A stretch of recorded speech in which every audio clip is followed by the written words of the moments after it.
नमः शिवाय। मैं हूं एस्ट्रोलॉजर के.एम. सिन्हा और मैं अपने इस यूट्यूब चैनल पर आप सभी का हार्दिक स्वागत करता हूं। साप्ताहिक राशिफल 4 अक्टूबर से लेकर 10 अक्टूबर तक कैसा बीतेगा मेष से लेकर मीन लगन वाले जातकों का, आइए हम इस वीडियो में देखिए। इस वीडियो को प्रारंभ करूं इससे पहले बता दूं, जो मेरा प्रिडिक्शन होता है वो लगन के आधार पर होता है। इसको सूर्य कुंडली, चंद्र कुंडली इत्यादि को आधार मानकर आप इस प्रिडिक्शन को मत चेकिए। इस हफ्ते जो चंद्रमा का गोचर होगा वो सिंह राशि से होता हुआ वृश्चिक राशि में होगा और इसके गोचर के फलस्वरूप प्रत्येक लगन पर निम्न प्रभाव पड़े। 4 अक्टूबर को चंद्रमा जो है, सबसे पहले मेष लगन की बात कर लेते हैं। देखिए, मेष लगन में जो चंद्रमा रहेगा वो आपके लगन से पंचम से लेकर अष्टम में प्रवेश करेगा। लग्नेश का पंचम में बैठना अत्यंत योगकारक, सुख स्थान का मालिक माइंड में बैठना, मानसिक सुख की अनुभूति से भरा हुआ ये हफ्ता होगा। हफ्ते का मध्य सर्वश्रेष्ठ जाने वाला है।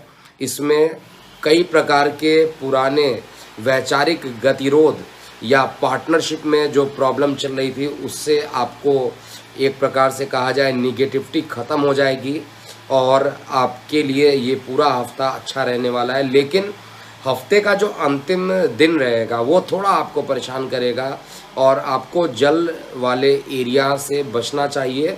गले में इन्फेक्शन होना सामान्य सी बात होगी मेष लगन वाले जातकों के लिए। नौकरी व्यवसाय में निश्चित रूप से पदोन्नति के चांसेस भी इस हफ्ते बन रहे हैं। और सबसे इम्पॉर्टेंट बात, इस हफ्ते कुछ बड़ा काम, कुछ बड़े रुके हुए काम को आप पूर्ण कर लेंगे, जैसा कि मैं चेक कर पा रहा हूँ। इसके अलावा वृषभ लगन की बात करता हूं। देखिए, वृषभ लगन में चंद्रमा जो आपका पराक्रमेश है, ये आपके चतुर्थ स्थान से लेकर सप्तम स्थान तक रहेगा। पराक्रमेश जब चतुर्थ स्थान पे चला जाए, इसका मतलब है कि आपके मान, पद और प्रतिष्ठा में वृद्धि होना स्वाभाविक है। कार्य क्षेत्र में आपके कार्यों की प्रशंसा भी होगी, जिसमें कोई डाउट नहीं है मुझे। इसके अलावा आपको मानसिक शांति भी यहाँ पर मिलेगी।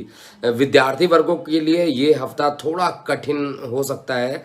काफ़ी मेहनत करने के बाद ही आपको किसी कार्यों में सफलता मिलेगी, जो विद्यार्थी वर्ग हैं। इसके अलावा ऐसा कोई निगेटिविटी मैं नहीं चेक कर पा रहा हूँ।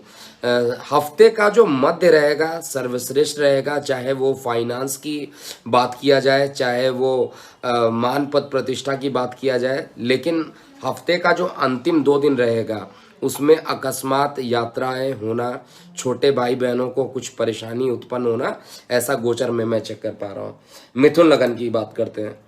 देखिए, मिथुन लगन में जो चंद्रमा होगा आपका धनेश है, द्वितीय स्थान का मालिक है। आपके तृतीय स्थान से लेकर आपके 6वें स्थान तक रहेगा। तृतीय स्थान पर पहुंचेगा तो स्टार्टिंग का जो हफ्ता रहेगा, स्टार्टिंग के जो दिन रहेंगे उसमें मेहनत काफ़ी करना पड़ेगा। आप खुद महसूस करेंगे कि पिछले हफ्ते जो काम आसानी से बन रहे थे, इस हफ्ते काफ़ी मेहनत करने के बाद आउटपुट आ रहा है। कई बार ऐसा भी होगा कि आप मेहनत तो कर रहे हैं लेकिन आउटपुट आपके पास निकल के नहीं आ पा रहा है। महीने का जो सप्ताह का जो मध्य पार्ट होगा वो आपके लिए अच्छा रहने वाला है। इसमें माता के स्वास्थ्य में जो गिरावट चल रही थी उस प्रॉब्लम को भी ख़त्म होता हुआ देख पा रहा हूँ और कई प्रकार की निगेटिव एनर्जी से आप दूर रहेंगे, जैसा कि गोचर में चेक कर पा रहा हूँ। इवन आपका इस हफ्ते पराक्रम काफ़ी बढ़ा चढ़ा रहेगा। मेहनत करने से आप पीछे नहीं हटेंगे। हालांकि मैं कई बार बता चुका हूं कि मेहनत का आउटपुट जो है उतना आने वाला नहीं है इस हफ्ते की, अगर हम लोग बात कर लेते हैं। और संतान पक्ष से आपको कुछ कठिनाइयों का अनुभव करना पड़ सकता है, लेकिन प्रेम प्रसंग में अगर आप कोई फाइनल डिसीजन लेना चाहते हैं तो वो फाइनल डिसीजन इस हफ्ते आपको ले लेना चाहिए। आगे जिन लोगों के विवाह नहीं हो रहे थे उनके विवाह के योग भी इस हफ्ते बनने प्रारंभ हो रहे हैं। मिथुन लगन वाले जातकों के लिए धन की स्थिति यथावत रहेगी जैसे पहले थी, लेकिन कार्य और व्यवसाय में अकस्मात एक सडन जंप मिलेगा, जैसा गोचर में चेक कर पा रहा हूँ। कर्क लगन की बात करते हैं। देखिए, कर्क लगन में जो चंद्रमा होगा आपके 2nd स्थान से लेकर आपके पंचम तक रहेगा। तो अगर किसी एक लगन के लिए सर्वश्रेष्ठ होने वाला है तो वो कर्क लगन के लिए। रीजन भी लग्नेश जो है धन में चला जाए, लग्नेश लगन में आ जाए, लग्नेश पंचम में चला जाए, लग्नेश नवम में चला जाए, ये सभी बहुत अच्छी कंडीशन होती है। तो इस बार आपका लग्नेश जो है धन स्थान पे जा रहा है, यानी धन से संबंधित जो समस्याएं थी वो खत्म हो जाएंगी, धन की वृद्धि होना स्वाभाविक है आपके लिए। यानी धन से रिलेटेड जो अकस्मात फाइनेंशियल इनस्टेबिलिटी का आप महसूस कर रहे थे, वो कुछ ना कुछ गोचर में ऐसा होगा कि फाइनेंस आपके पास आ जाएगा, कहीं ना कहीं से आपके पास पैसे आ जाएंगे। इसके अलावा आपका पराक्रम भी बढ़ेगा और साथ में माता का सुख, भूमि, वाहन, मकान के खरीदने का नया अवसर भी इस समय गोचर में एक हफ्ते के लिए बन रहा है। अगर आपको इन्वेस्टमेंट करना है तो नवरात्रि में इन्वेस्टमेंट निश्चित रूप से आपको कर देना चाहिए। और प्रेम प्रसंग और संतान से आपको सुख की यहाँ पर प्राप्ति होगी, जैसा कि कर्क लगन में देख पा रहा हूँ। स्वास्थ्य संबंधित किसी भी समस्याओं में कोई निगेटिविटी मैं इस हफ्ते नहीं चेक कर पा रहा हूँ, इसलिए ये पूरा हफ्ता अगर किसी एक लगन के लिए अच्छा आ रहा है तो वो कर्क लगन के लिए अच्छा बन रहा है। इसके अलावा सिंह लगन की बात किया जाए तो सिंह लगन में चंद्रमा का जो गोचर होगा आपके लगन से लेकर आपके चतुर्थ स्थान तक रहेगा। लेकिन चंद्रमा आपकी कुंडली में एक प्रकार से मारक ग्रह होता है, लेकिन ऐसा नहीं है कि मारक ग्रह होगा तो हर बार हर गोचर में मारकत्व देगा, ऐसा नहीं होता है। मारक ग्रह भी कभी कभी अच्छा परिणाम देते हैं और कभी कभी क्या कई ऐसी कंडीशन होती है जिसमें मारक ग्रह भी जो होते हैं वो अच्छा परिणाम देने के लिए बाध्य हो जाते हैं। तो आपके लिए पहला जो दिन रहेगा थोड़ा सा ये कहा जाए पब्लिक डीलिंग के पॉइंट ऑफ व्यू से अच्छा रहेगा, विदेशों से ऑनलाइन से लाभान्वित होंगे। ये पहला 2 दिन आपके लिए सर्वश्रेष्ठ रहेगा। हफ्ते का जो मध्य रहेगा वो किसी ना किसी प्रकार से छोटे भाई बहनों से मतभेद होने की संभावना, गले में इन्फेक्शन होना, ऐसा गोचर में चेक कर पा रहा हूँ। और कार्य व्यवसाय में कुछ एक बड़ा इन्वेस्टमेंट करने का अगर आप सोच रहे हैं तो उसमें आपको कोई एक डील होता हुआ गोचर में चेक कर पा रहा हूँ। इसके अलावा हर पॉइंट ऑफ व्यू से आपका जो ये पूरा हफ्ता जाएगा सिंह लगन वाले जातकों का, ये भी अच्छा बीतने वाला है। कन्या लगन की बात करते हैं। देखिए कन्या लगन में जो गोचर होगा वो द्वादश से लेकर आपके लगन के सापेक्ष में 12th हाउस से लेकर 3rd हाउस तक होने वाला है। और चंद्रमा आपके इनकम का मालिक है, इनकम का मालिक 12th में चला जाए तो पैसा नहीं बचेगा। स्टार्टिंग के 2 दिन जो है वो पैसे यानी फंड को लेकर कई परेशानियों का सामना करना पड़ सकता है। और अकस्मात इस समय इन 2 दिन किसी को पैसा देने से भी बचना चाहिए। अगर किसी ने उधार मांगा और आपने इस दिन पैसा दिया स्टार्टिंग के 2 दिन अर्थात 4 और 5 अक्टूबर को, तो पैसा के मिलने की संभावना भी बड़ी कम रह जाएगी। इसके अलावा बाकी जो 5 दिन बच रहे हैं वो आपके लिए सर्वश्रेष्ठ हैं। मानसिक शांति मिलना, अगर व्यापार आप करते हैं तो उसमें उन्नति होना, जो लोगों को जॉब नहीं मिला उनके जॉब मिलने की संभावना को बढ़ा देना, और साथ में माफ़ कीजिएगा किसी टेक्निकल रीज़न से सिग्नल ड्रॉप हो गया था। मैं ये बात कर रहा था कन्या लगन वाले जातकों के लिए। तो कन्या लगन वाले जातकों का जो अंतिम 5 दिन रहेगा वो आपके लिए काफ़ी अच्छा रहेगा। और नौकरी और व्यवसाय में आपको अगर अभी सफलता नहीं मिली थी तो उसकी सफलता मिलने के चांसेस बढ़ जाएंगे। इसके अलावा 8 और 9 अक्टूबर ऐसे 2 दिन रहेंगे जहां पर पराक्रम में वृद्धि होना और आप अपने मेहनत के बल पर काफ़ी धन का एकजुटता करना यानी संग्रह कर लेना, ऐसा होगा। पैसे आएंगे लेकिन थोड़ा विलंब होकर आएंगे इस हफ्ते, लेकिन आपके लिए कई दिनों से रुका हुआ कोई बड़ा काम भी पूरा करेंगे। तुला लगन की बात किया जाए तो तुला लगन में जो चंद्रमा का गोचर हो रहा है वो आपके एकादश स्थान से लेकर आपके 2य स्थान तक होने वाला है। चंद्रमा आपका क्योंकि दशम स्थान का मालिक है और खुद इनकम में जा रहा है, तो निश्चित रूप से 4 और 5 2 दिन ऐसे होंगे जिसमें आपके इनकम निश्चित रूप से बढ़ेंगे, इसमें कहीं पर भी डाउट नहीं है। लेकिन उसके बाद के जो 3 दिन दिखाई दे रहे हैं मुझे, उसमें कार्य क्षेत्र को लेकर आपकी अकस्मात यात्राएं बढ़ जाएंगी, ऐसा मैं चेक कर पा रहा हूं। और यात्राएं थका देने वाली होंगी, इसलिए थोड़ा सा मानसिक रूप से थकावट आपको महसूस हो सकता है, लेकिन आपको यात्राएं करनी चाहिए। यात्राएं करने से कई प्रकार के बिजनेस डील को आप फाइनल कर सकते हैं। और नौकरी व्यवसाय वाले लोग अगर इस समय यात्रा करते हैं अपने ऑफिस या व्यवसाय के लिए, तो आपको पदोन्नति की संभावना भी यहाँ पर गोचर में मैं चेक कर पा रहा हूँ। कुल मिलाकर चाहे वो व्यापार हो, चाहे वो बिजनेस हो, चाहे वो धन की स्थिति हो, सारी स्थिति मुझे ठीक दिख रही है। लेकिन केवल 3 दिन ऐसा जिसमें दौड़ भाग ज़्यादा रहेगा, उस चक्कर में कुछ हाइपर एसिडिटी या एसिडिटी की शिकायत भी मैं चेक कर पा रहा हूँ, जो कि जनरली 6, 7 और 8 अक्टूबर को हो सकती है। इसके अलावा बाकी दिन आपके अच्छे बीतेंगे। वृश्चिक लगन की बात करते हैं। देखिए, वृश्चिक लगन में जो चंद्रमा का गोचर होगा आपके दशम स्थान से लेकर लगन में होने वाला है।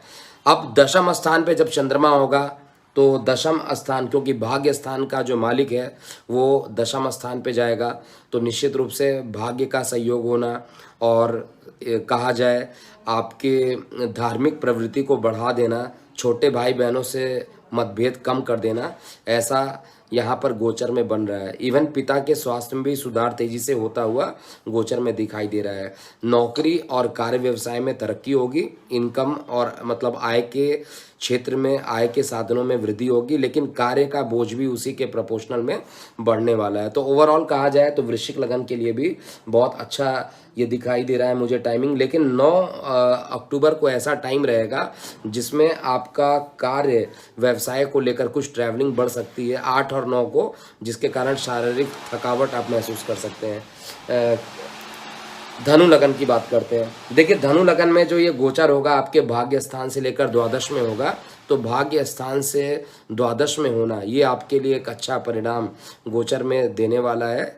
और थोड़ा सा धार्मिक कार्यों में आप करना तो चाहेंगे, क्योंकि इसी बीच में नवरात्रि भी पड़ेगा और धार्मिक कार्यों में आप पूरा संलग्न रहेंगे, लेकिन किसी ना किसी प्रकार से कुछ धार्मिक अनुष्ठानों में पार्टिसिपेट आप नहीं कर पाएंगे, कुछ रुकावट आ सकता है, ऐसा मैं गोचर में चेक कर पा रहा हूँ। नौकरी व्यवसाय में भी किसी प्रकार की कुछ रुकावट आ जाना, या नौकरी व्यवसाय में जिस तरीके की आप अपेक्षा कर रहे थे उसमें कुछ डिले हो जाना, ऐसा गोचर में दिखाई दे रहा है। लेकिन हफ्ते का जो लास्ट 4 दिन रहेगा वो आपके लिए अच्छा रहेगा। अकस्मात दूर संचार माध्यमों से लाभान्वित होंगे। ऑनलाइन से रिलेटेड कोई काम करते हैं तो उसमें भी आपको फायदा होगा। और ओवरऑल लास्ट के 4 दिन आपके लिए अच्छे हैं। स्टार्टिंग के जो 3 दिन है थोड़े चैलेंजिंग हो सकते हैं। मकर लगन की बात किया जाए तो मकर लगन में जो चंद्रमा का गोचर होगा वो आपके 8वें घर से लेकर एकादश स्थान पर होने वाला है। और बाकी ग्रहों की युति भी देखा जाए आपके भाग्य स्थान पर ही सूर्य, मंगल और शुक्र, बुध ऑलरेडी बैठा हुआ है। तो यहाँ पर पहला 2 दिन जो होगा आपको गले में इन्फेक्शन हो जाना या जल क्षेत्र से आपको दूर रहना चाहिए। किसी प्रकार के एडवेंचरस कार्यों से, जल से रिलेटेड एडवेंचरस कार्यों से मकर लगन वाले जातकों को बचना चाहिए। धर्म के प्रति झुकाव आपका निश्चित रूप से बढ़ना है। और हफ्ते के अंत तक आते आते किसी प्रकार के प्रतियोगी परीक्षाओं में अगर आप असफल हो रहे थे तो उस प्रतियोगी परीक्षाओं में आपको आशा अनुरूप परिणाम मिलेगा, ऐसा मैं चेक कर पा रहा हूँ। तो ओवरऑल मकर लगन के लिए भी ये हफ्ता बहुत ज़्यादा खराब नहीं रहने वाला है। थोड़ा माता के स्वास्थ्य को लेकर थोड़ी चिंताएं बढ़ सकती हैं। अब हम कुंभ लगन की बात करते हैं। देखिए, कुंभ लगन में चंद्रमा का जो गोचर होगा वो आपके सप्तम स्थान से लेके आपके दशम स्थान तक रहेगा। सप्तम स्थान पे चंद्रमा रहेगा तो थोड़ा सा आपके पार्टनर को, आपके जो जीवन साथी हैं, चाहे बिजनेस पार्टनर है, उनको कुछ शारीरिक कष्ट दे सकता है। स्टार्टिंग के 2 दिन थोड़ा कष्ट दे सकता है। इसके 2 दिन जो इसके बाद के जो 2 दिन होंगे यानी 6 और 7 को आपके गले में कुछ इन्फेक्शन बढ़ सकते हैं। और इस समय आपको भी एडवेंचरस कार्यों से बचना चाहिए, जल से रिलेटेड किसी प्रकार के एडवेंचरस कार्यों से बचना चाहिए। और बाकी के दिन जो दिखाई दे रहे हैं उसमें आपके पराक्रम में वृद्धि होना, मान पद प्रतिष्ठा में वृद्धि होना, ऐसा गोचर में बन रहा है योग। अंतिम दिन आपके लिए सबसे अच्छा रहेगा, अर्थात 9-10 की बात किया जाए, अंतिम 2 दिन जिनको जॉब नहीं मिला है इनको इन्हीं 2 दिनों में जॉब के लिए ऑफर लेटर आ जाने की संभावना भी गोचर में देख रहा हूँ। अंतिम लगन की बात करता हूँ, अर्थात मीन लगन की।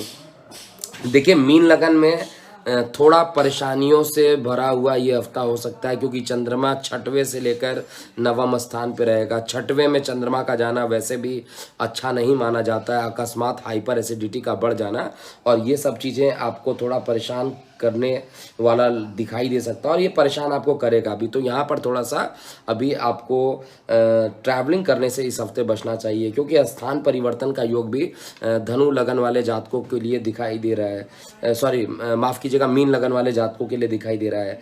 लेकिन जो परेशानियां जीवन साथी के साथ चल रही है इस समय, जो पिछले मंथ में कुछ ज़्यादा हो गई होगी 17 तारीख के बाद, वो इस 17 तारीख के बाद धीरे धीरे कम हो जाएगी। लेकिन वाणी पर संयम रखिए, नहीं तो परेशानियां और बढ़ेंगी। और अंत में जो चंद्रमा रहेगा अंतिम 2 दिन जाकर आपको रिलैक्सेशन देगा, भाग्य में पहुंचेगा, लेकिन पिता को तब भी यहाँ पर कष्ट देना रहेगा। और एक चीज़ जो सबसे अलग निकल के आ रही है मीन लगन में, वो आपके कार्य व्यवसाय में एक अकस्मात एक लंबा जंप आपको दे सकता है। मतलब आपने शायद उम्मीद भी नहीं किया होगा उस तरीके का unexpected result, positive point of view से देखा जाए तो अनएक्सपेक्टेड रिजल्ट आपको कार्य व्यवसाय में मिलेगा मीन लगन वाले जातकों के लिए। तो ये था साप्ताहिक राशिफल 4 अक्टूबर से लेकर 10 अक्टूबर तक का। अभी के लिए इतना ही। मैं हूँ एस्ट्रोलॉजर के एम सिन्हा। ओम नमः शिवाय।